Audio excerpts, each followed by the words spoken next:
Last time, we thought the fake HOA cops took the cake, but your experience with that tow truck totally floored me. Take us back what was going through your mind when you first heard those noises outside. It was honestly surreal. Picture this.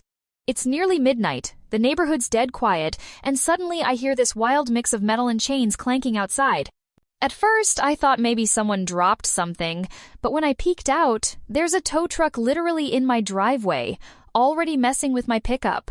In your own driveway, not even out on the street, man. That's bold.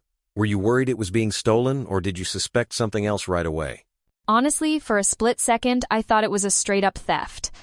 But then I catch the guy wearing some cheap reflective vest, and I'm thinking, is this official or just someone playing dress-up? It threw me off because why would a legit tow happen without any warning or paperwork? It always blows my mind how some scammers just bank on people freezing up. So when you confronted him, what excuse did this guy actually give you? He just tossed out the magic words, HOA orders. Like that's supposed to make everyone back down. But I knew, being on the HOA board myself, that was total nonsense. He tried to hand me this pathetic half-blank carbon form, no signature, not even my truck's details. So basically, the paperwork was as fake as his story. Then comes the real kicker, the cash demand, right? Exactly. He goes, hand over 200 cash right now and I'll let it slide. Otherwise, I'm hauling it off. That's when my patience ran out.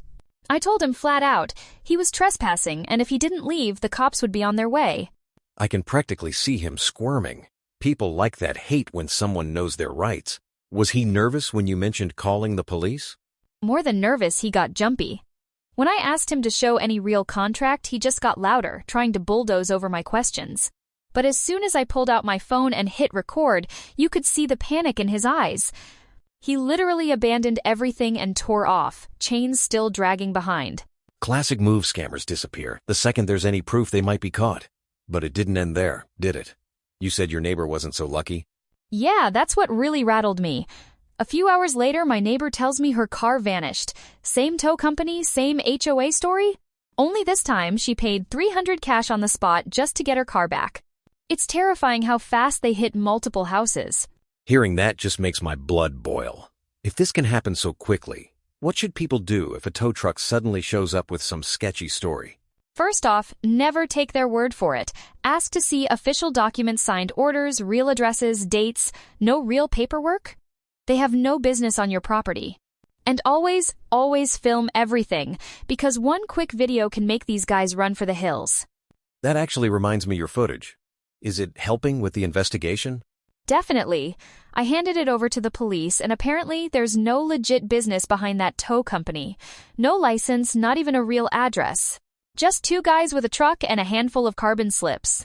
It's wild how many people they might have hit before. Honestly, from fake cops to drive-by tow scams, it's like a parade of wannabe authority figures. I can only imagine what stories we'll hear next. Now I'm curious, if you're listening and you've had a bizarre HOA or towing run-in, you've got to share it. These stories are wild, and we know there are more out there. For real, every time we post one of these stories, the comment section lights up with people who've had the same thing happen. And honestly, that's the only way we stop these guys, by talking about it and staying informed. Couldn't agree more. Plus, the more we share, the harder it is for these scammers to hide in the shadows. So drop those stories, hit subscribe, and keep your phone handy, because you never know when the next official visitor might just be another con artist. Stay sharp, everyone.